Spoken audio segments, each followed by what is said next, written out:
આવીએ હવે વિરાટ એક ટેકનિકલ સેટઅપ સાથે શરૂઆત કરીશું, કારણ કે આજે જે રીતનું એક હેન્ડઓવર આપણે બનતું જોઈ રહ્યા છે, પછી ગ્લોબલ ફ્રન્ટ નેગેટિવ ફરી આપણા માટે એફઆઈએસના ફિગર્સ જે છે એ જો કે ઇન્ડેક્સ ફ્યુચર્સમાં શોર્ટ કવર થયા છે.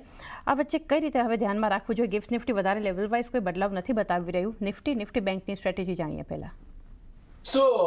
ચાંદીજી, જે રીતના અત્યારે આપણે જોઈ રહ્યા છે કે એક ને કંઈક એક કન્સોલિડેશનની રેન્જની અંદર એન્ટર થયું હોય એવું દેખાઈ રહ્યું છે. નિફ્ટી સ્પેસિફિકલી જોવા જઈએ તો ઉપરમાં 24,200 24,250 બેક ટુ બેક એક રિજેક્શનની જેમ કામ કરતું જોવા મળી રહ્યું છે, જ્યાં નીચેની સાઈડ પર 24,000 ના લેવલ્સ એક ક્રુશિયલ સપોર્ટની જેમ સર્વ થતા જોવા મળી રહ્યા છે. આપણે કાલના સેશનમાં પણ જોયું હતું કે ગેપ ડાઉન ઓપન થતું જોવા મળ્યું, ત્યાંથી રિકવરી આવતી જોવા મળી. એના પહેલાના સેશનમાં પણ આપણે જોયું ગેપ ડાઉન ઓપન થયું, ત્યાંથી રિકવરી આવી. કાલના સેશનમાં પણ આપણને ફ્લેટિશ નોટ પર ઓપન થયા પછી એક મૂવમેન્ટ બનતી જોવા મળી પોઝિટિવ સાઈડની, જ્યાં ઉપરમાં 24,220 સુધીના લેવલ્સ આવતા જોવા મળ્યા હતા. પરંતુ ક્લોઝિંગ કંઈક ને કંઈક ફરીથી આપણને 24,078 ની આસપાસ આવતું જોવા મળી રહ્યું છે, જે ઇન્ડિકેટ કરી રહ્યું છે કે 24,200 24,250 એક ક્રિટિકલ હર્ડલની જેમ કામ કરતા જોવા મળી રહ્યા છે, એક સારા સપ્લાય ઝોનની જેમ સર્વ થતા જોવા મળી રહ્યા છે. તો ચાન્સીસ છે કે જ્યાં સુધી 24,200 24,250 ના લેવલ સરપાસ નથી થતા ત્યાં સુધી આપણને આ કન્સોલિડેશનની રેન્જ યથાવત રહેતી જોવા મળે. નીચેની સાઈડ પર 24,000 અને 20 દિવસની એક્સપોનેન્શિયલ મૂવિંગ એવરેજ બંને વચ્ચે ક્લસ્ટર બનાવી રહી છે અરાઉન્ડ 24,000, જે ક્રુશિયલ સપોર્ટની જેમ સર્વ થતા જોવા મળી રહ્યા છે. તો જ્યાં સુધી 24,000 ના લેવલ્સ જળવાયેલા રહે છે ત્યાં સુધી એક કન્સોલિડેશનની મોમેન્ટમ અહીંયા પણ આપણે એક્સપેક્ટ કરી શકીએ છીએ. હવે વસ્તુ ઇમ્પોર્ટન્ટ રહે છે કે અગર જો 24,000 ના લેવલ્સ બ્રીચ થાય છે અને નીચેનું ક્લોઝિંગ આવે છે તો કદાચ ત્યાં તમને અહીંયાથી સેલિંગ પ્રેશર વધતું જોવા મળે છે. 23,800 સુધીના લેવલ્સ તમને નીચેની સાઈડ પર વધતા જોવા મળી શકે છે. 23,800 ના લેવલ્સ બ્રીચ થાય તો ક્યાંક ને ઘટાડો હજી વધતો જોવા મળી શકે. ઓન ધી અધર સાઈડ 24,200 24,250 ની ઉપરનું ક્લોઝિંગ આવે છે તો તમને એક બાઉન્સ બનતો જોવા મળી શકે છે, જ્યાં 24,500 સુધીના લેવલ્સ પણ તમને આવતા જોવા મળી શકે. તો અત્યારના કંઈક ને કંઈક આ રેન્જ છે, ડિસાઇસિવ મોમેન્ટમ નથી અત્યારના. એક પણ મેન્શન લેવલ્સ છે જેનું બ્રેકઆઉટ યા તો બ્રેકડાઉન આવે છે તો એક કન્ફર્મેશન આપશે રિગાર્ડિંગ ધ ફર્ધર ટ્રેન્ડ.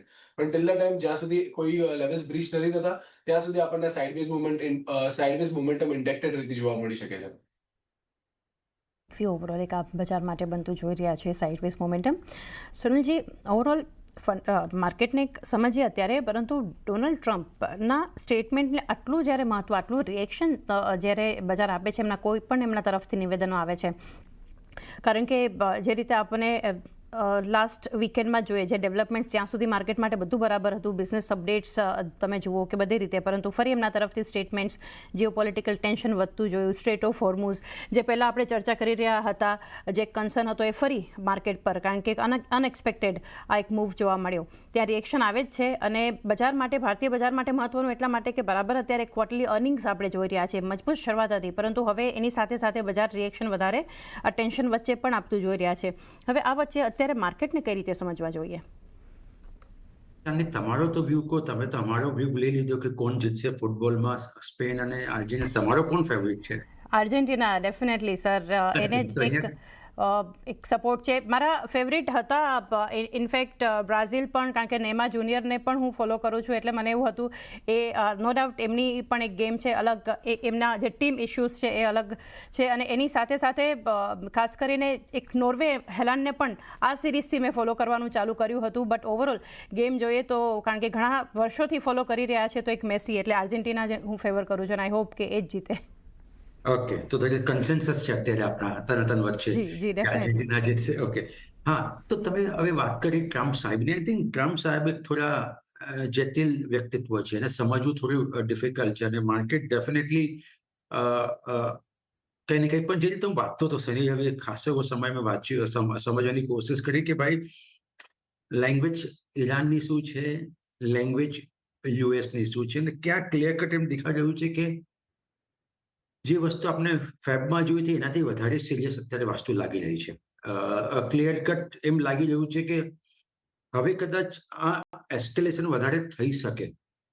અને મેં જે રીતે પહેલે પણ તમને વાત કરી હતી ચાંદની આપના ચેનલના ઉપર કે તમે ટ્રમ્પનું નહીં સાંભળો, તમે ઈરાનનું નહીં સાંભળો, તમે ખાલી ક્રૂડ ઓઇલની પ્રાઇસ મુવમેન્ટ જુઓ.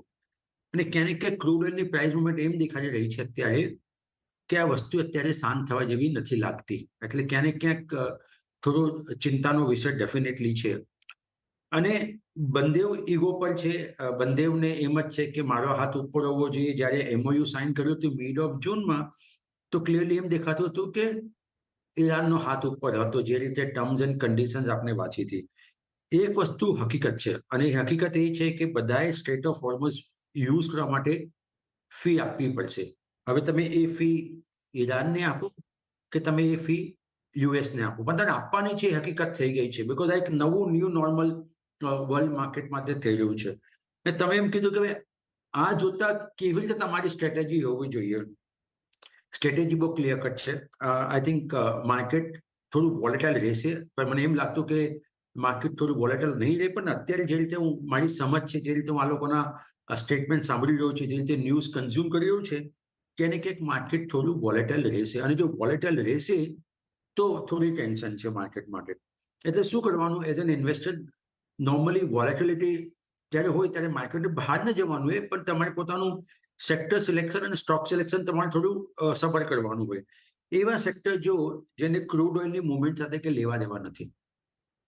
ઓન ધ કોન્ટ્રારી, એવા સેક્ટર એ છે કદાચ બેનિફિટ થઈ શકે બીકોઝ ઓફ આ. બીજું એક જુઓ કે તમે બહુ ડોમેસ્ટિક ફોકસ કરો અત્યારે, બીકોઝ જે રીતે ગઈકાલે ચાઇનાનું જે આપણે જોયું data, one of the slowest growth for China માટે, અને ડિસ્પાઇટ એ લોકોનું એક્સપોર્ટ જે છે એ ખરેખર બહુ વધારે પડતું થયું. તો એક્સપોર્ટ વધવા છતાં પણ જો તમારું જીડીપી ગ્રોથ બહુ લોએસ્ટ પેસથી થાય તો ક્યાંક ને ક્યાંક તકલીફ દેખાડે છે કે ઇન્ટરનલ તકલીફ છે. તો અને ચાઇના શું કરે છે, એનો પ્રોબ્લેમ એ છે કે જ્યારે પોતે નથી કન્ઝ્યુમ કરી શકતું તે પછી ડમ્પ કરે છે અક્રોસ ધ વર્લ્ડ, અને પ્રાઇઝીસ ઓલા તકલીફ કરી નાખે છે. તો એક જો બીજી એક સ્ટોરી જે આપણે ઘણી વખત ચર્ચામાં કરી ચૂક્યા, ટ્રેડ એગ્રીમેન્ટ. જેવી રીતે 15મી જુલાઈ એટલે ગઈકાલથી યુકેનું ટ્રેડ એગ્રીમેન્ટ ચાલુ થઈ ગયું. 3-4 મહિના સુધીમાં આપણે એવું લાગે છે કે યુરોપનું થઈ જશે, અને there is A huge market Indian exporter માટે ખોલી જશે. એ માર્કેટ, એમાં ફોકસ કરો. યુએસ અને ઇન્ડિયાનું ટ્રેડ એગ્રીમેન્ટ થશે એવું લાગતું નથી અત્યારે, for the very simple reason કે ક્યાંક ને ક્યાંક જે રીતે બોડી લેંગ્વેજ તમે જો કે જે રીતે સ્ટેટમેન્ટ આવી રહ્યા છે ગોયલ સાહેબના, પણ ક્યાંક ક્લિયર કટ દેખાઈ રહ્યું છે કે આપણે કોઈ જલ્દીમાં નથી, જે થવું હોય તે થાય. અને બીજું ઇન્ડિયન માર્કેટ માટે બીજો એક મોટો વિષય અને ચર્ચાનો વિષય રહેશે ટારિફ. અત્યારે કોઈ વાત નથી કરી રહ્યું ટારિફની. કેમ કે બધા ઈરાન વોરમાં બધા બિઝી છે. બટ ગઈકાલે એવી વાતચીત કરી કે જો તમે રશિયામાંથી ક્રૂડ ઓઇલ લેતા હોય તો કદાચ તમને 100% ટારિફ પણ લાગી શકે. હવે આ બધું ડિસ્કશન છે, પણ આ એક ટેબલમાં પણ પાછું આવશે અને માર્કેટને થોડું વોલેટાઇલ રાખશે. તો માર્કેટ થોડું અત્યારે વોલેટાઇલ છે. સ્ટ્રેટેજી, સેક્ટર અને સ્ટોક સ્પેસિફિક રાખો. ઓવરઓલ વ્યૂ માર્કેટમાં અત્યારે વોલેટાઇલ લાગી રહ્યું છે મને. સેક્ટર્સ અને કંપની સ્પેસિફિક એક વ્યૂ રાખો. હાલ માર્કેટ માટે ખાસું વોલેટાલિટી છે ને, ખાસ કરીને એક સાવધાની પણ રાખવી. હાલ એક બ્રેકનો સમય